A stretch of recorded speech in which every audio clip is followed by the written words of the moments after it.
हैं, क्योंकि शुभमन गिल 83 पे मौजूद हैं। बाकी जो खिलाड़ी आ रहे हैं वो डिफेंस करने की कोशिश कर रहे हैं ताकि इनका शतक पूरा हो पाए, लेकिन आपको ये जो है लगातार टुक टुक टुक टुक टुक टुक टुक टुक बैलगाड़ी की तरह आगे की तरफ बढ़ रहे हैं शुभमन गिल।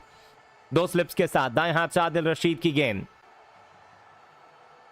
एक लेग स्लिप और 2 स्लिप्स और ये शॉर्ट बॉल थी, तेज गति की गेंद दाएं हाथ के हार्दिक पांड्या को।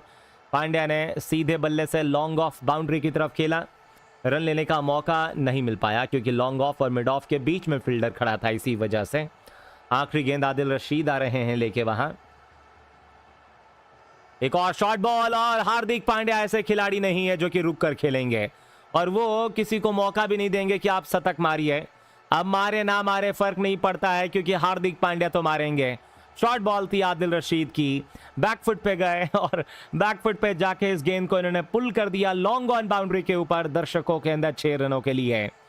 ये मैंने कुछ देर पहले आप लोगों को बताया भी था कि दोस्तों हार्दिक पांड्या एक ऐसे खिलाड़ी हैं, वो दूसरी तरफ नहीं देखते हैं कि खिलाड़ी 90 पे है कि 99 पे है। जब मारने वाली गेंद आती है तो वो छक्का मारते ही मारते हैं, चाहे वहां 4 रन बचे हो, 5 रन बचे हो। और अब मुझे लगता है कि शुभमन गिल के लिए अब शतक लगाना थोड़ा सा कठिन हो गया है क्योंकि 17 रन चाहिए, 18 रन बचे हुए हैं।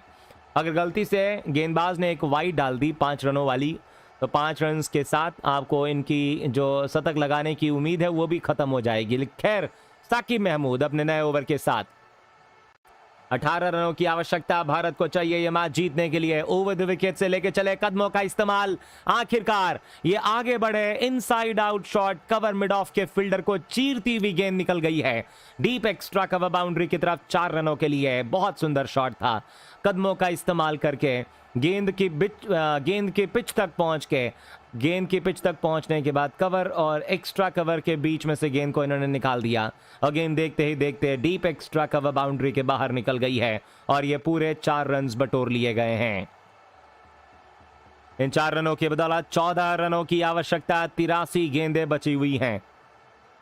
अगली गेंद शॉर्ट बॉल, पुल करने की कोशिश, लेकिन गेंद और बल्ले के बीच में जैसा चाहते थे शुभमन गिल संपर्क करना लेग स्टंप के बाहर हटकर नहीं कर पाए हैं। बल्ले का ऊपरी हिस्सा लग गया और बल्ले के ऊपरी हिस्से पे गेंद लगने के बाद जो सीधा मिड ऑन पे फील्डर मौजूद थे उन्होंने कोई गलती नहीं की है। मिड ऑन के फील्डर ने एक शानदार कैच कंप्लीट करके चलता कर दिया है शुभमन गिल को। हल्का सा शफल किया लेग स्टंप के बाहर, शुभमन गिल ने रूम बनाने की कोशिश की। बल्ले पर 2 बार गेंद लगी है, पहले ऊपर में लगी फिर नीचे में लगी, लेकिन उसके बावजूद गेंद मिड ऑन को पार नहीं कर पाई। मिड ऑन पे बटलर खड़े थे जिन्होंने कोई गलती नहीं की। बटलर ने एक आसान सा कैच पकड़ के शुभमन गिल की 96 गेंदों के ऊपर यह 87 रनों की पारी को समाप्त कर दिया है।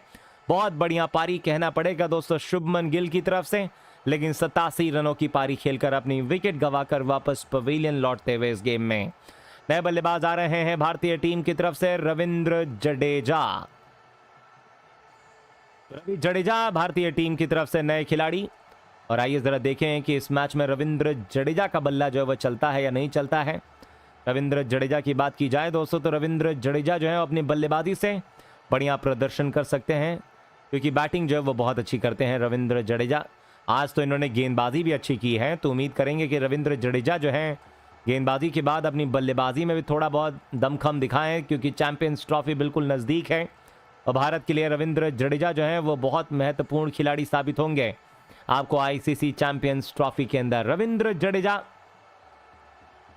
नंबर 8 की पोजीशन पे बल्लेबाजी करने आ गए हैं और आइए जरा देखें कि रविंद्र जडेजा जो है इस मुकाबले में किस तरीके का करते हैं प्रदर्शन इस गेम में। साकिब महमूद दाएं हाथ से ओवर द विकेट से चल रहे हैं इस ओवर की अगली गेंद को आउटसाइड द ऑफ स्टंप पर बाएं हाथ के रविंद्र जडेजा के लिए। रविंद्र जडेजा ने इस गेंद को देखा, काफी ज्यादा बाहर ये गेंद थी लेकिन अंपायर ने वाइड नहीं दिया है और गेंद को बल्लेबाज ने केवल विकेट कीपर के दस्तानों में जाने दिया है।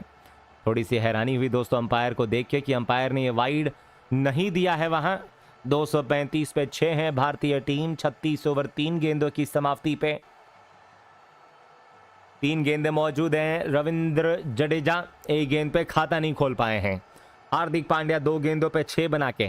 साकिब महमूद की इस ओवर की चौथी गेंद एक स्लिप के साथ शॉर्ट पिच डिलीवरी, बाएं हाथ के बल्लेबाज यहाँ पर जडेजा मौजूद है। जडेजा ने गेंद को उछलकर ऑन साइड में मोड़ा स्क्वायर लेग की तरफ। रन लेने का मौका नहीं मिल पाएगा। टीम का स्कोर 236 रन, 235 रन, 235 रनों के ऊपर आपको 6 विकेटें हो गई हैं इस मुकाबले में।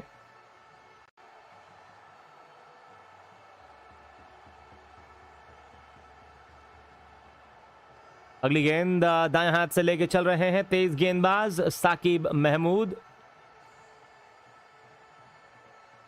और साकिब महमूद जो है अपने ओवर की सेकंड लास्ट डिलीवरी एक स्लिप के साथ पुलर लेन डिलीवरी, स्ट्रेट ड्राइव किया। मिड ऑफ पे मौजूद है जोफ्रा आर्चर। जोफ्रा आर्चर जब तक इस गेंद को फील्ड करते हैं, डायरेक्ट हिट मारने की आवश्यकता थी लेकिन नहीं मार पाए और इन दोनों बल्लेबाजों ने एक रन पूरा कर लिया है। तो साकिब महमूद की इस 5वीं गेंद पर सिंगल लेने में कामयाब हो गए हैं और इस सिंगल की बदौलत स्ट्राइक जो वो रोटेट हो गई है और अब आखिरी गेंद को लेकर आ रहे हैं साकिब महमूद, तेज गेंदबाज। इधर से 13 रनों की और आवश्यकता है जीतने के लिए, तो 13 रन और चाहिए और गेंदें आपको अभी भी 79 पड़ी हुई हैं। हार्दिक पांड्या 2 गेंदों के ऊपर 6 रन बना के मौजूद हैं। हार्दिक पांड्या जिन्होंने पिछले ओवर में छक्का लगाया था, शॉर्ट बॉल लेग स्टंप की लाइन पे इस गेंद को फ्लिक कर देंगे डीप स्क्वायर लेग बाउंड्री की तरफ केवल सिंगल के लिए। तो लेग स्टंप की लाइन पर यह गेंद थी, मिडिल लेग स्टंप की लाइन की गेंद को स्क्वायर लेग बाउंड्री की तरफ केवल फ्लिक करके